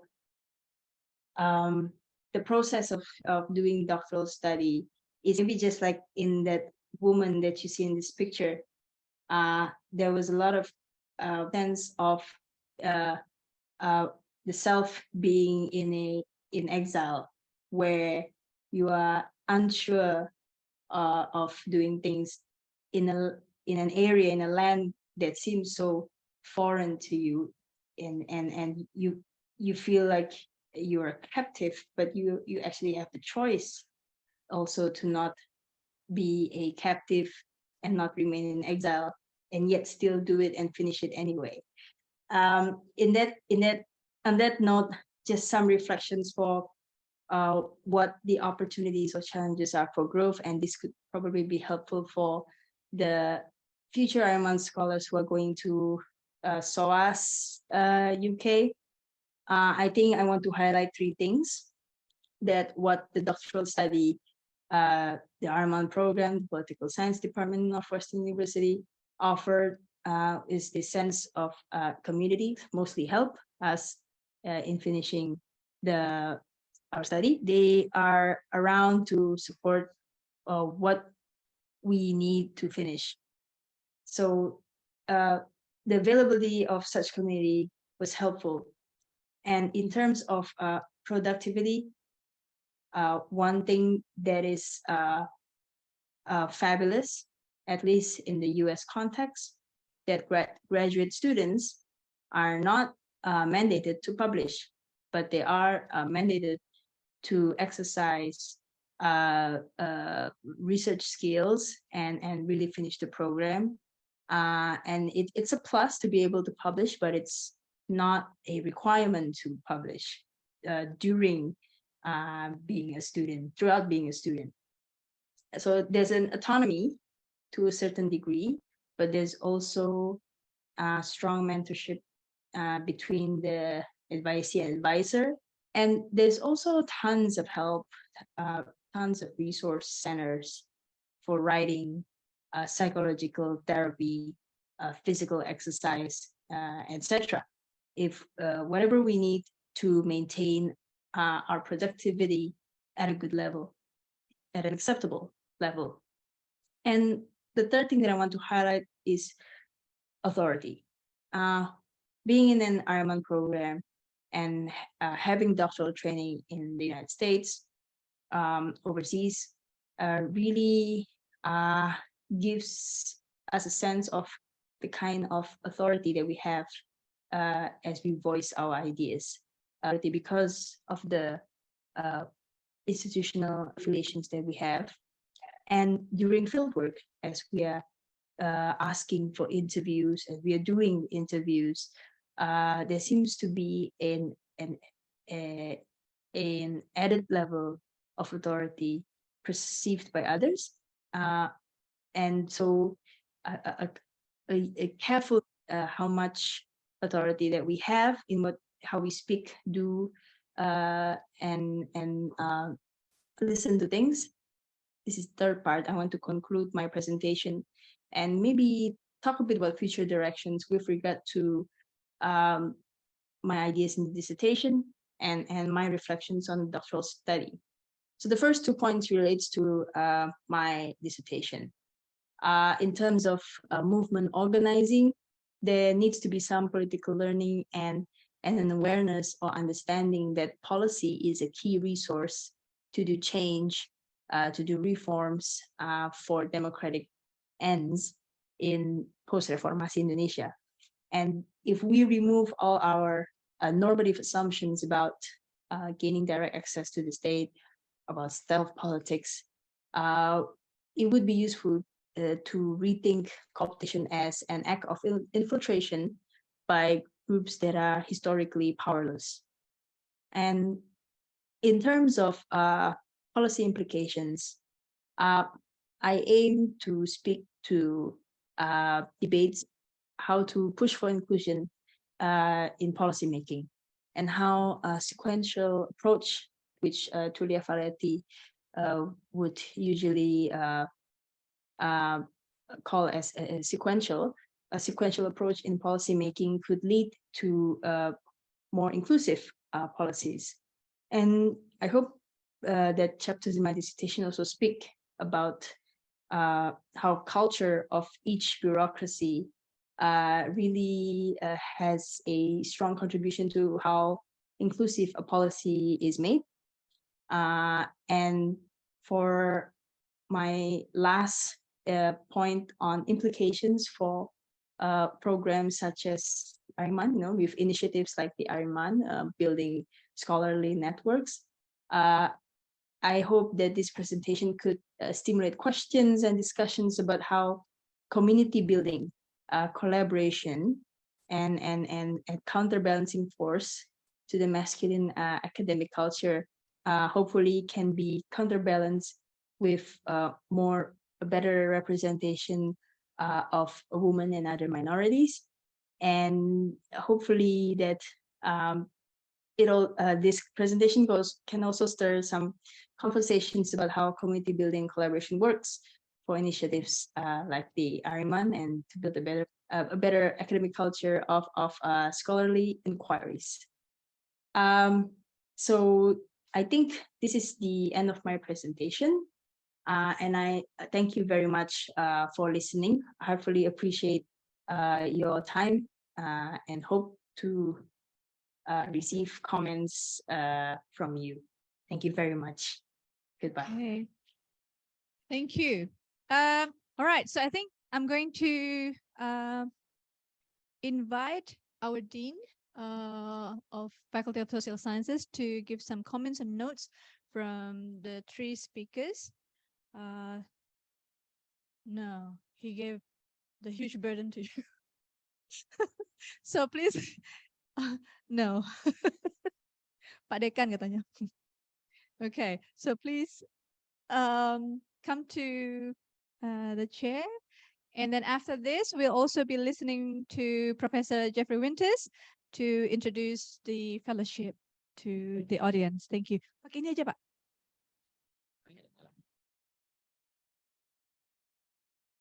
All right, thank you.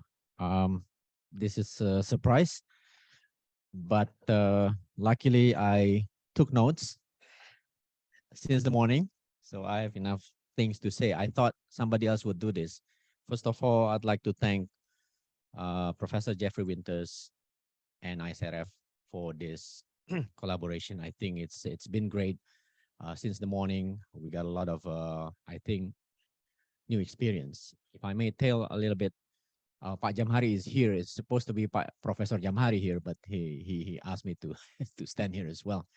Now, if I may tell you a little bit about the Faculty of Social Sciences, we are now almost come to the first iteration of lecture and then the program stabilizing, because we are about to graduate most of our first batch student. So, i.e., we've been teaching and then now supervising thesis writing as well. So it's I consider that as a one full iteration of a master program, and then and this come right on the spot because there are students here I think benefit a lot from this conversation since the morning, as I did. If I may share some of my reflection on what I learned and we learned today. Number one, I like Sabina's very thoughtful reflection of what research is all about. And then she pointed out what should be done next after her research and then for future program. Number one, I think Arryman Scholars showed the very thoughtful work on their research. And I believe it can only be possible because, like what Sabina said, strong mentorship. And I suspect that is you, Jeff, and many professors at Northwestern University. I heard from many of these Arryman scholars how pushy you are to the students, to your PhD mentees, pushing to the boundaries of their intellectual endeavor, challenging their arguments and criticizing their works and so on, so they could come back, and you even come back stronger against them, and then they would come back against against you stronger. So in the end, you would have a very solid, I would say, academic production, such as this dissertation that they just presented in front of us. Number two, I think it can only be possible as well if I don't have the luxury to study at Northwestern University. I would love to, but now I'm too old. But I think it could only be possible if there is a high-level intellectual exchange on campus. I think at Northwestern University, you must, and then it would come as no surprise that Northwestern University is highly considered one of the best university in the US. And of course, there should be a very high-level intellectual exchange within campus. And that's what we've been trying to create at this university. And then we're just 2 years old. And hopefully, this event today is one of that kind of stepping stone for us to create more and more robust intellectual environment at UII, at least at the Faculty of Social Sciences that I'm tasked to lead at this point. Number three, it is only possible as well, I think, following the proverb that is, it takes two to tango, right? If the university or the faculty provides the opportunities, events like this and so on, but if the students do not participate, it would go as a waste as well. So I really urge our students to really make the best out of many intellectual events, academic events that we are trying to provide, because in the end, it's for the students. Also, it would benefit the faculty members as well, but in the end, it's about how we nurture our masters and PhD students. So it takes two to tango students, right? Because if you do not come here, then the faculty members would become smarter, right? And you remain student. But the purpose of all of this is to prepare you to be future scholars. And I think our friends from Northwestern University, the Arryman Scholars, who just presented their research, show you how it is done in established university, in this case at Northwestern University. And I believe we are going that direction as well with your help. Number three, I think Sabina was very, humble when she's saying just now that doing dissertation, at least at Northwestern University, it's she received training to produce what is it called, acceptable level of academic writing. I think it's beyond acceptable. You know, all of these presentations, this since the morning, is beyond acceptable. It's, I think, highly thoughtful and very robust, academic work. And I think the message from these new scholars, the alumni of Arryman Fellows, the message is that regardless of the fact that they produce a very high quality academic dissertation, they remain humble. And I think that's what we are aiming for as well. Because in the end, our works, if it looks great today, next day it will be challenged by someone else. And our arguments might collapse, if new evidence found. And then if new cases found, and then our works will collapse. But that's, I think, the humility play very important factors. Lastly, I think this is for our students, Pak Jeff, if I may. Their work, their dissertation, if we follow the arguments and the presentation, they always started with identifying very sharp puzzle. This is an oxymoron, right? Puzzle never sharp, but it's sharp puzzle. And then they were able to identify how they can contribute and how they can find arguments. And then they debunk common sense explanation, I think, on many issues that they are taking on. Dika talking about the peasants in Malaysia and in Indonesia, and then the work about what is it, dynasty will surely be quickly very popular if yours is able to release the book before the election next year, and that would be laku nanti kalau di publish. And then the work on from Department of Histories, I like as well, the Bogor Kebun Raya and how the colonials use botany and then biology to expand colonialism. It never occurred to me that that kind of scientific processes during our colonial time contributed to the advancement of the scientific development, but at the same time, it is a tool as well for colonialism. But a proud moment might be at one point, Bogor was the hub of intellectual and scientific development. That's, I think, a very interesting take as well. But the rest, all of them are very interesting work. But if I may, lastly, that is this kind of academic exchange we would be continuing, Pak Jeff, if I may. I already talked to some colleagues here that if we may, all this, the future Arryman Forum be held at UIIE. Yeah, Pak Jam. So, every year we would love to host this Arryman scholars presenting their research. So our students, myself, and our faculty members could learn. So do not think about moving this Arryman Forum to other IFAR. And then we would be very happy to host this continuously every year. And thank you for coming. Thank you for Pak Gde for arranging this, and all the supporting staff at the top, ITs, and then the Ibu Fadliana from ISRF, who has been working very meticulously in preparing all the settings. Thank you. And of course, thank you all for coming to UII today and to attend this event.